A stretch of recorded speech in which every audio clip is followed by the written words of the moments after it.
إن الحمد لله نحمده ونستعينه ونستغفره ونعوذ بالله من شرور أنفسنا وسيئات أعمالنا من يهده الله فلا مضل له ومن يضلل فلا هادي له وأشهد أن لا إله إلا الله وحده لا شريك له وأشهد أن محمدًا عبده ورسوله اللهم صل على محمد وعلى آل محمد كما صليت على إبراهيم وعلى آل إبراهيم إنك حميد مجيد اللهم بارك على محمد وعلى آل محمد كما باركت على إبراهيم وعلى آل إبراهيم إنك حميد مجيد أما بعد فإن خير الحديث كتاب الله وخير الهدي هدي محمد صلى الله عليه وسلم وشر الأمور محدثاتها وكل محدثة بدعة وكل بدعة ضلالة وكل ضلالة في النار أعوذ بالله من الشيطان الرجيم بسم الله الرحمن الرحيم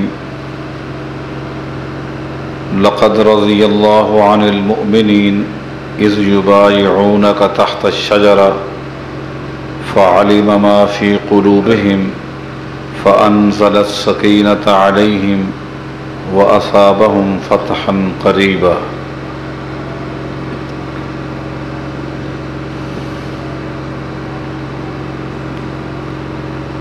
میں مختصر وقت میں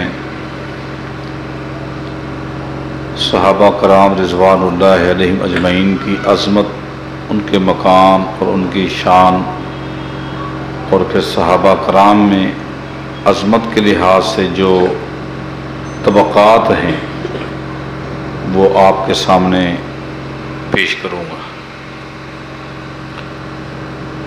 اس وقت اس عنوان کی ضرورت کیوں پیش آئی؟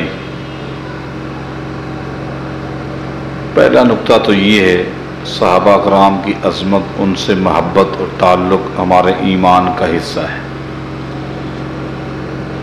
اور بالخصوص جب بھی سال میں یہ دن آتے ہیں تو ایک مخصوص واقعہ کی آڑ میں صحابہ کرام کی توہین، تذلیل اور گستاخی کی جاتی ہے۔ اہل ایمان پر بھی یہ لازم ہے کہ وہ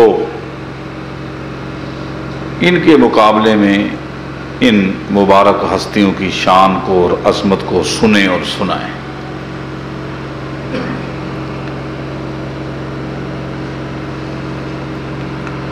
مطلقاً صحابہ کرام کی یہ عظمت ہے،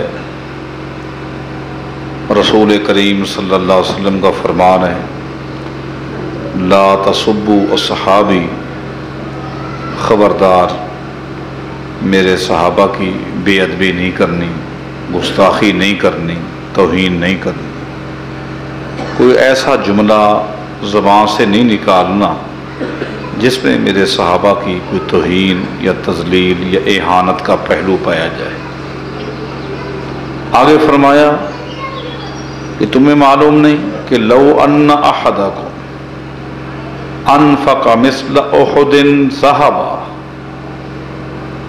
کہ ایک عام مسلمان میں اور میرے صحابی کے درمیان کیا فرق ہے؟ فرمایا کہ اتنا فرق ہے کہ اگر دنیا کا کوئی عام مسلمان جو صحابی نہ ہو، بھلے وقت کا امام ہو، محدث ہو، فقیہ ہو، اگر وہ شخص اللہ تعالیٰ کے راستے میں احد پہاڑ کے برابر سونا خرچ کرے، میں جب بھی احد پہاڑ کو اپنی آنکھوں سے جا کر دیکھتا ہوں تو اس پہاڑ کو دیکھنے کے ساتھ ساتھ نبی علیہ السلام کے وہ فرامین جو اس احد پہاڑ کے متعلق ہیں ان کو اپنے سامنے رکھتا ہوں۔ کبھی نبی علیہ السلام فرماتے ہیں کہ ھذا جبل یحبنا ونحبہ، ھذا احد یحبنا ونحبہ۔ صحابہ، یہ احد پہاڑ تم دیکھ رہے ہو، ہم بھی اس سے محبت کرتے ہیں اور یہ احد پہاڑ بھی ہم سے محبت کرتا ہے۔ احد پہاڑ کی جب لمبائی کو، اس کی چوڑائی کو، اس کی اونچائی کو دیکھتے ہیں تو عقل نہیں مانتی کہ دنیا کے اندر کوئی ایسا انسان ہو جو اللہ تعالیٰ کے راستے میں اتنا زیادہ سونا خرچ کرے، عقل نہیں مانتی۔ یہ ناممکنات میں سے ہے، ناممکنات میں سے کہ اتنا کسی کے پاس سونا ہو اور وہ خرچ کرے، ناممکنات میں سے ہے۔ تو حدیث کا مفہوم کچھ یوں بنے گا کہ اگر یہ ناممکن چیز بھی ممکن بن جائے، جو کہ ممکن نہیں ہے، ممکن نہیں ہے، لیکن اگر یہ ناممکن چیز بھی ممکن بن جائے اور احد پہاڑ کے برابر کوئی دنیا کا شخص اللہ کے راستے میں سونا خرچ کرے تو یہ کتنی بڑی سخاوت ہوگی، یہ کتنی بڑی نیکی ہوگی۔ آگے فرمایا کہ ما بلغ مد احدہم ولا نصیفہ، اس سخی کے مقابلے میں فرمایا کہ اگر میرا کوئی صحابی اپنی مٹھی میں جو لے کر خرچ کرے تو میرے صحابی کو ثواب میں زیادہ ملے گا۔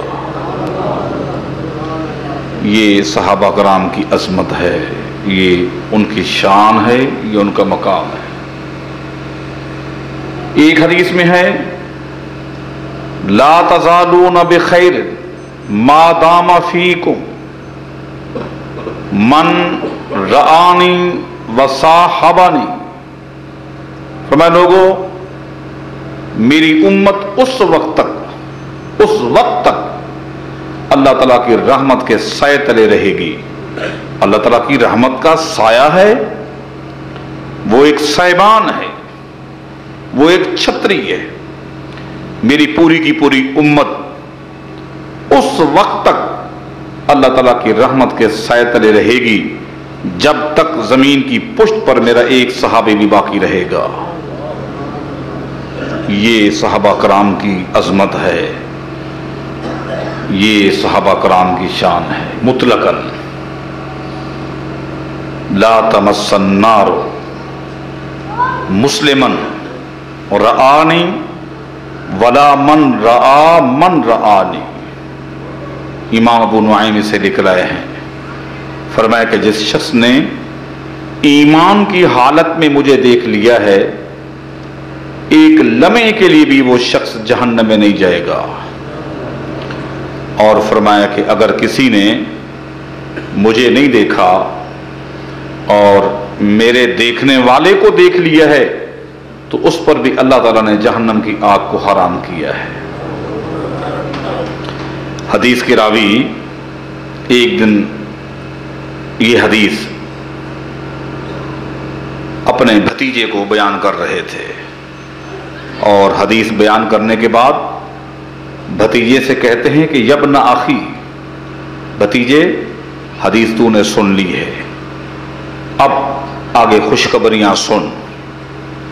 قد رآ جابر رسول اللہ صلی اللہ علیہ وسلم، سیدنا جابر رضی اللہ تعالیٰ عنہ نے نبی علیہ السلام کو دیکھا تھا، وہ خوش نصیب ہیں۔ وقد رأیت جابرا، اور میں نے اپنی آنکھوں سے سیدنا جابر کو دیکھا تھا، میں اس لحاظ سے بھی خوش نصیب ہوں۔